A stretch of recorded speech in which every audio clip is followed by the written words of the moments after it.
Então essa determinação do resultado final baseado no esquema gráfico fica mais fácil para nós como seres humanos visualizarmos, né, a saída do programa. É por isso que vocês vão ver num momento futuro a importância do planejamento, da análise de requisitos, ou seja, você verificar antes de iniciar a construção de um programa quais são as condições, né, as necessidades para que aquele programa, para que aquela solução que vai ser implementada através de um software, de um programa de computador, ela realmente consiga ser produzida, certo? Então vamos seguir aqui com os nossos slides. Vamos fazer algumas considerações a respeito das funções booleanas. Nós temos aqui que, se para qualquer valor de x, a função de x é igual a um determinado valor a constante, a gente diz que f é uma função constante. Então vamos observar bem aqui esse termo, uma função constante, certo? O que seria uma função constante? Uma função constante é uma função que, para qualquer valor de entrada, ela sempre dá o mesmo resultado, certo? Isso seria uma função constante. Mas existe isso na matemática? Existe função constante? Existe na lógica, no raciocínio, essa tal dessa função constante? Vocês vão me recordar que a gente viu em aulas passadas o que era uma tautologia. Vocês lembram o que é uma tautologia?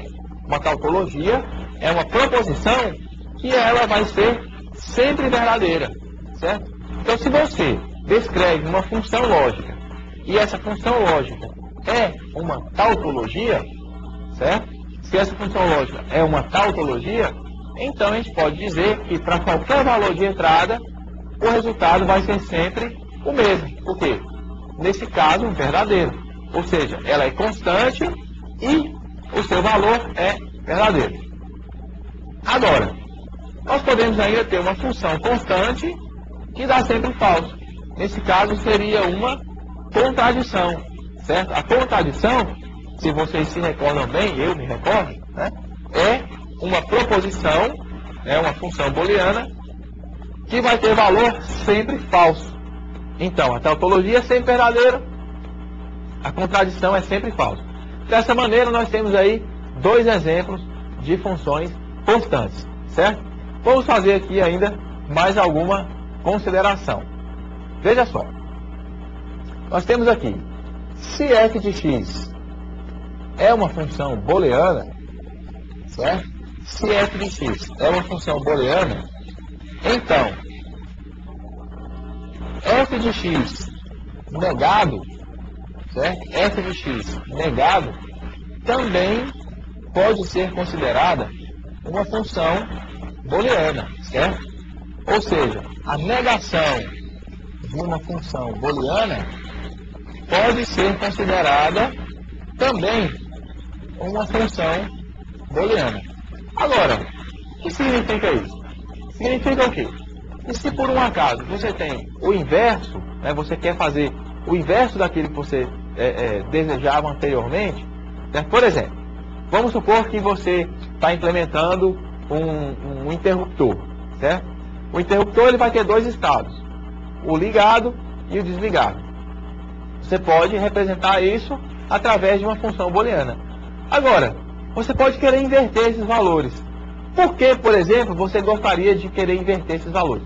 Vamos supor numa determinada situação em que uma fábrica, né, tem dois vigias, certo? Dois vigias. Um trabalha num turno e o outro trabalha em outro turno. Então vejamos, vamos supor que o vigia que trabalha no turno de dia, certo? Quem trabalha no turno de dia é o vigia mais alto, ele tem 2 metros de altura. Então ele consegue ligar o interruptor, uma determinada chave, de baixo para cima, certo? De baixo para cima, ele consegue ligar a chave de iluminação quando ele está saindo do turno dele.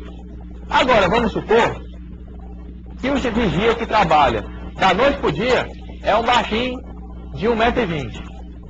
Resultado, quando ele vai sair do turno dele, ele não consegue alcançar o interruptor para desligar. Por quê?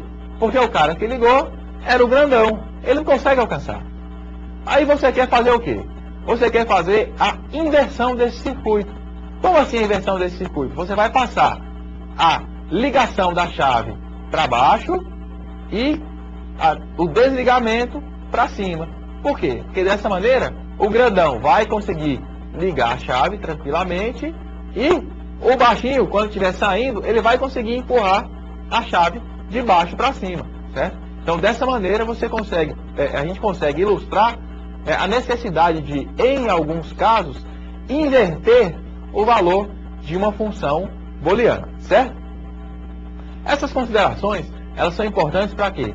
Para que a gente possa, enquanto futuramente, se for o caso, estivermos trabalhando com isso, essas propriedades das funções lógicas, das funções booleanas, elas são importantes para a gente trabalhar um determinado raciocínio com certa propriedade, ou seja, em alguns casos a gente consegue simplificar essas situações, consegue simplificar as proposições, simplificar as funções booleanas, certo? Nós temos mais exemplos desse tipo de raciocínio na nossa apostila, que é o nosso material de apoio às aulas, certo? Nós temos ainda, na sequência, uma forma canônica de representação das funções booleanas. Essa forma canônica, ela é uma maneira de expressar as funções booleanas, certo? Como assim uma maneira de expressar as funções booleanas? A gente sabe que na matemática nós temos várias maneiras de expressar o mesmo raciocínio. Algumas são mais completas, outras são menos completas, umas são mais simples, outras são menos simples, certo? Então nós temos para representar as funções booleanas a forma canônica, certo? Como que funciona essa forma canônica? Vamos ver aqui. Elas representam todas aquelas possibilidades de valores lógicos, de entrada e de saída, né? Nós representamos tudo isso através de funções. Ou seja, é como se a gente pegasse uma tabela verdade, certo? Como se a gente pegasse uma tabela verdade ao contrário. Ou seja, nós temos o valor que a gente quer para a função e nós vamos definir qual deve ser a entrada para a gente adquirir aquele valor, certo? Então seria a forma canônica. Na nossa apostila tem um trechinho falando sobre isso, certo? Então, pessoal, esse foi o recado para a nossa aula de número 6, né? Infelizmente ela foi um pouquinho corrida, mas espero que vocês tenham aproveitado bastante. E vamos fazer aqui uma pequena síntese do que a gente viu nessa aula. Hoje nós falamos sobre as funções booleanas, né? Que são funções aplicadas sobre variáveis booleanas, variáveis e constantes booleanas. Vale lembrar, certo? Quando a gente fala em funções booleanas, e álgebra de Boole, nós estamos falando de um famoso estudioso aí, de um cara que foi extremamente importante para a computação, para a matemática, que foi o George Boole, né? Nós não estamos falando daquele equipamentozinho de fazer chá e café, de servir chá e café.